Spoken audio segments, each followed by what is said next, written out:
Hello and welcome to everybody on Cloud Fitness. So in today's video, I'm going to talk about Databricks Runtime 10. So Databricks has recently launched its newest version of Runtime, that is Runtime 10. And trust me, it has a notable set of features that have changed and we definitely need to know about all of them. So in this video, I'll be talking about few of them and few major ones, in fact, which we will definitely use in our day-to-day work. Apart from that, we will also do a hands-on session and we'll see how each of them affects our day-to-day work. So let's move ahead and see what's new in Databricks Runtime 10.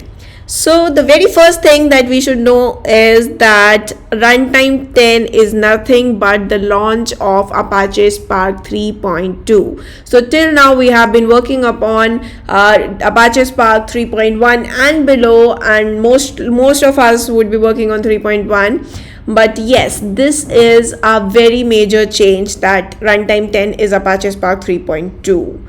Apart from that, if you have been working on Pandas or you have been working on Python, PySpark, then in that case, you must be aware about the Pandas. So instead of direct Pandas, now we have Pandas API on Apache Spark, which is multi-threaded and which processes exactly like Spark. So Spark is a distributed processing, but Pandas is not, right? Pandas is a single machine processing. Now with Pandas API on Apache Spark, we have multi-threading, we have similar distributed processing.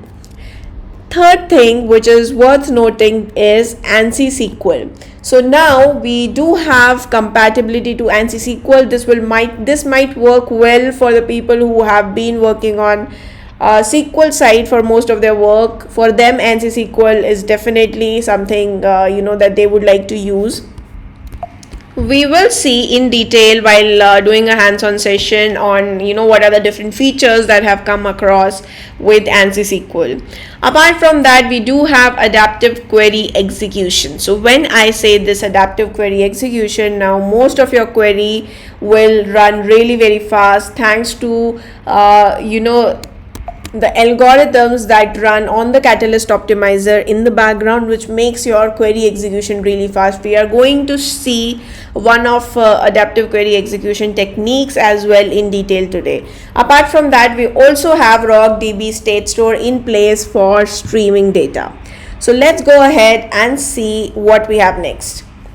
So now when I talk about Pandas, we all know that Pandas is a single machine processing system, right? You cannot expect that with the growing volume of the data, your processing will be fast. It's not like that in Pandas. But now when you have Pandas API on Apache Spark, you can actually scale up with the large data volumes and you can see the performance increase as well. So in this diagram which I am showing on the screen right now, you can actually see that for each of the operation, let it be you are trying to calculate a standard deviation, you are trying to calculate mean, you are trying to do a join, and if you use Pandas API on Spark and then you try to increase the number of nodes or the number of machine, you will actually see that the performance increases when the number of nodes increases. The time taken to process your data decreases when the number of nodes increases, because now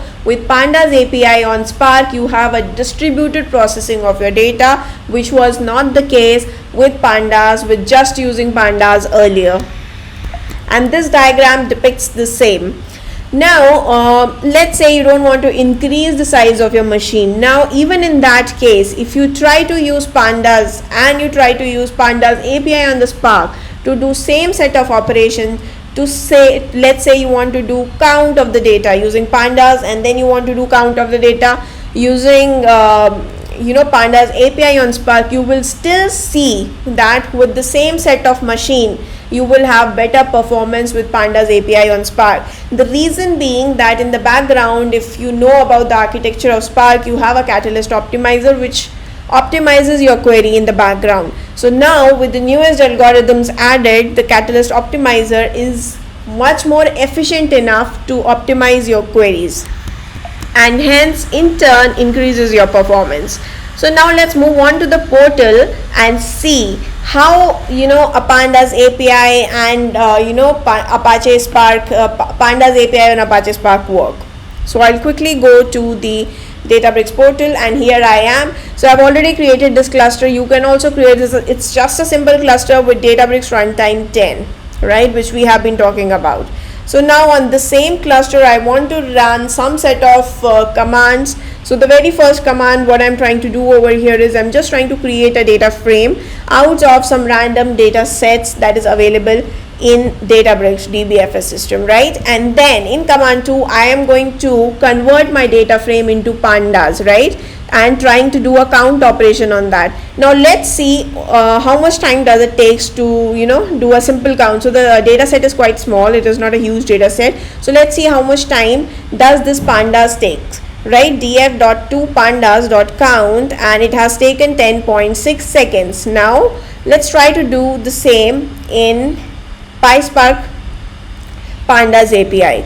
Now to do that, I'm importing PySpark.pandas, and then I'm converting df. So data frames that we have converted, the data frame that we have created, we are converting it into pandas on Spark. We are trying to use pandas API on Spark and then do the same operation on the same data frame, and let's see how much time it takes. So now guys, you can see that the command took 7.71 seconds. So now since the data set was less, so definitely the difference will also be less, but you can actually see that there was clearly a 3-second difference, right, between both of these commands. So even when you try to run the same on huge data set, let's say terabytes of data, you will actually see a lot of performance enhancement as well. Now in case you want to use pandas API on Spark, in that case earlier you used to import pandas and then you used to do all the stuff, but now that's not even required because you already have PySpark.pandas, and from there whatever you want to import, let's say you want to read a CSV file placed at a particular location, right? In that case you can simply import read_CSV from PySpark.pandas and use this read_CSV function to just simply read your data sets. So that is the command 6 which I'm running right now. So now guys, let's move back to the PPT and see what we have next, what we should be discussing now.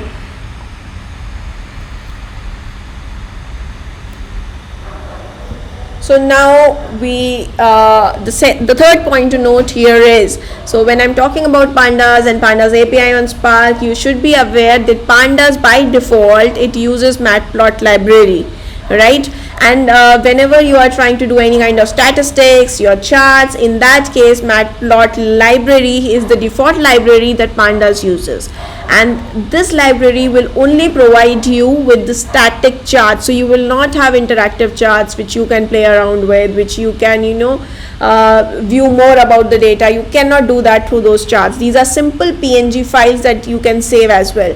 But when you talk about pandas API on Spark, right, in that case by default it will use Plotly, right? It will use Plotly, which will provide you interactive charts. Now how does it do that? Let's go back to the portal and see how pandas API is actually providing you with the interactive charts. So here I'm doing nothing, I'm simply importing pandas. So I'll actually try to show you in the two ways. The very first way is by using pandas directly, and the second way is using pandas API on Spark. So for the first one, I'm using import pandas, and import pandas. From pandas I'm importing NumPy, and now this particular statement I am just trying to plot random 1000 rows for the 4 columns that I have, and I'm doing it through pandas, right? I am doing it through pandas, and by default it will take matplot library only. And let's go ahead and run this statement, and you will actually see that the graph that gets displayed is a static graph, right? So if you click on anywhere or you hover around, you will not see anything because it's a simple PNG file. It's a static chart. But now with pandas API on Spark, now in this case, if you try to do the same thing, right, if you are trying to again randomly generate set of 1000 rows, 4 columns, in that case you are using PySpark.pandas. The only difference is you are using pandas API for Spark, right? In the above case you were only using pandas, here you are using PySpark.pandas. That is the only difference. Now just with this difference, if you run this particular cell, you will actually see that you are provided with a very interactive chart, right? So this is the chart that gets displayed. Now if I hover around it, you can actually see that I could see the variable index and the value, right, for each of these columns, right? And each of these columns are in different colors, of course, right? So this is how, you know, even your chart interaction varies. So now going back to the PPT again to see what we have next, let's see what we have next. So the other points are that you can actually directly query the data like a SQL. So I'll actually show you how you can do that. So if you are using this, you can actually query your data just like you can query your data frame, just like you do it on the SQL tables. And not only that, you can also interact with the Python object. So let's go to the portal, in fact, and you know, I'll show you how it can be done, because that is the easier way to understand. So now in the portal, if you see, let me try to import pandas, PySpark.pandas. Though I have imported it earlier, I'm just trying to, you know, make sure you know that you know for each and every step what you need to import. Now for command 13, if you see, what I'm trying to do here is I'm just trying to create a pandas data frame here, right? So let me run this statement and create a pandas data frame. Very first thing that I am doing is creating a pandas data frame. Now how does my pandas data frame look like? So my pandas data frame just has 3 columns, A, B and C, and it has some random values 1, 2, 3, right? Now if I want to create a Spark data frame out of it, right? Now in that case, I'll just write spark.create data frame, though this is something that you know, I have explained it in my previous videos as well. Now from this Spark data frame, if I'm trying to create pandas on Spark data frame, in that case I am going to use 2 pandas on Spark, this particular command. So now I have you know, I have my pandas data frame, I have my Spark data frame, I have my pandas on Spark data frame. So I have these 3 data frames. So now if I try to use my pandas on Spark data frame, and if I try to do a simple select query, right, you will actually see that it works. So you can actually use your pandas on Spark data frames to query just like your SQL tables as well.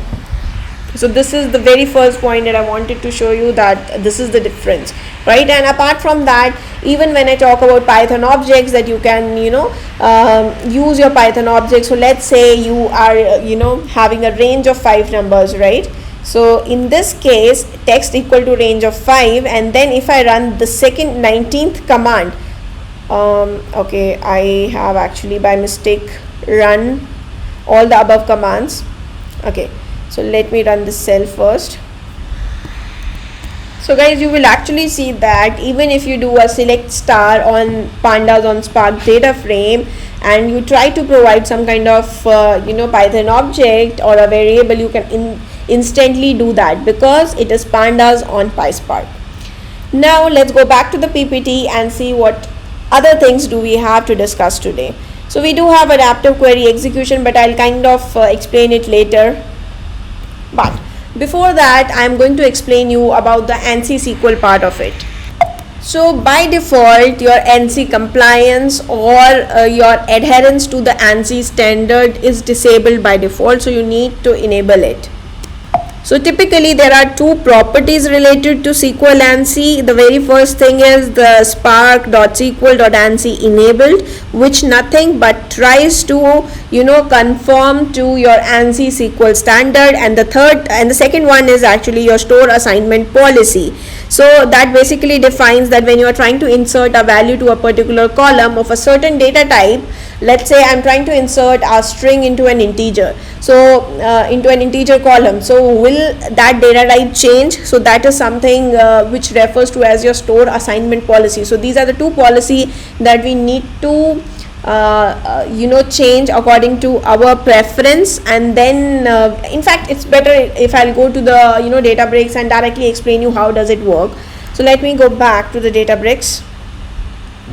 So if you see in this particular cluster that I have, you see in the Spark configuration I do not have ANSI SQL enabled right now. So it is disabled, right? So let me go back and run some ANSI SQL compliant commands. So if I try to cast a as integer, let me run it and check whether it works or not, right? So I'm trying to cast a variable as an integer, so it did not throw any error. So the very first thing to note over here is it knew that it cannot convert a variable into an integer, but instead of throwing an error, it only gave me a null, right? And similarly, let me try to add these two. Now of course these two cannot be added, but once I ran it, you can actually see that it did not throw any error to me, right?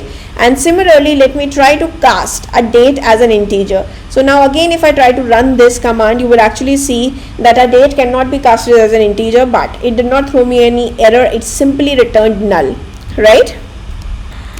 So by default, all these statements will not throw any error, because right now ANSI mode is not enabled because it is disabled by default. Now if you want to enable that ANSI mode, you can actually type in here set spark.sql.ansi.enable equal to true, and you can actually run that. Now you will see that the key value pair becomes true, right? And apart from that, what you can also do is, instead of writing it over here, you can do it also at the cluster level. So let me copy it, and if I go back to the cluster here and let me try to edit the cluster. Now once I edit the cluster in the Spark configuration, I can actually go ahead and write this as true. So and if I confirm and restart it, it will work, right? So this is another way where you can enable Spark SQL ANSI. But for now I will not choose this option, because then it will require me to restart the cluster and all, and during this demo I don't want to restart the cluster. So I'll quickly go back, and for me already you can see that set spark.sql.nc.enable equal to 2. I've already done that, so it is anyway ANSI compliant now. So if the same command I'll try to run now, so let me run it again. So previously it was giving null, but now it is giving you an error, because now it is ANSI compliant, right? It is more of a SQL type. In SQL you cannot convert anything just like that, right? So that is the way it is working now. And similarly here also it will give you integer overflow error. So yeah, so now you can see that it gave you integer overflow error.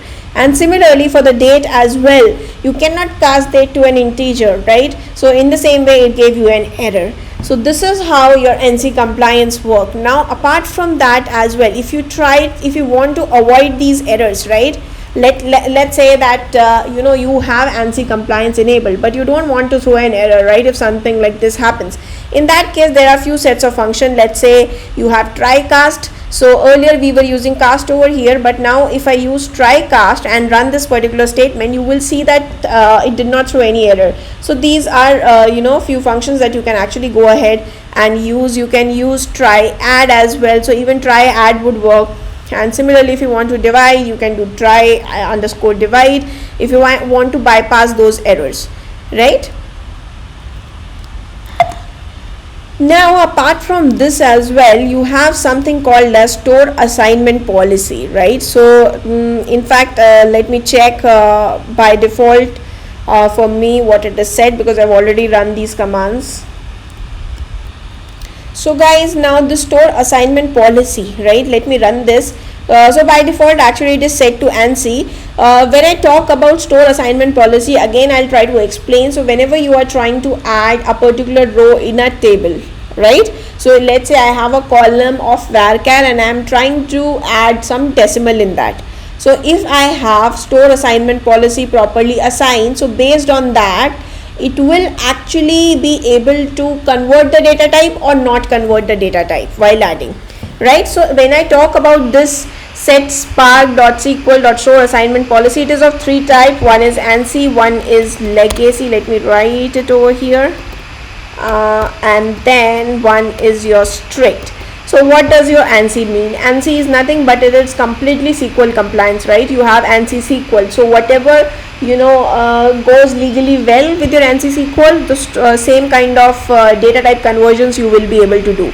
When you talk about legacy, it is something like, let's say you want to convert an integer to a double, so you can do that, right? So you have that particular range, so that comes under legacy because it is little lenient. But when you try to do like if you put it as strict, then in that case you will probably not be able to do almost anything, because that will have strict rules. When I say strict rules, even if you are trying to convert something which will truncate, it will not do that, right? So now what we'll do is we'll actually try to insert some value into the table, some random values we'll try to insert and see how does it work. So guys, now command 27. So I have this command where I am creating a table YT test, and it has a column V which is an integer. So let me first try to create this table.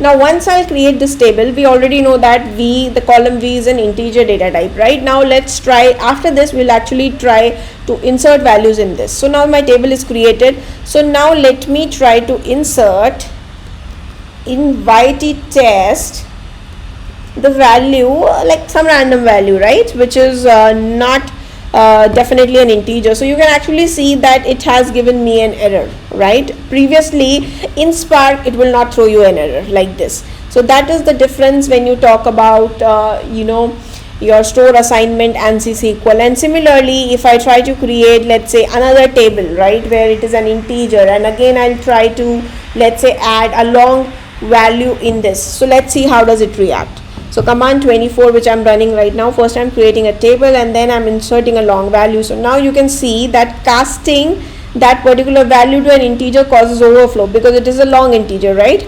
So this is how it actually reacts. So now guys, I'll go back to the PPT and see what else is left for the explanation for today. So now guys, these are the few changes that have come up with Spark 3.2 version. I can definitely not go in detail about each one of them, but most of them which I wanted to cover and which are really important in our day-to-day work I have mostly covered them. But yes, if you want, you can go to the website, and I have pasted the link over here. You can definitely go ahead and check that out.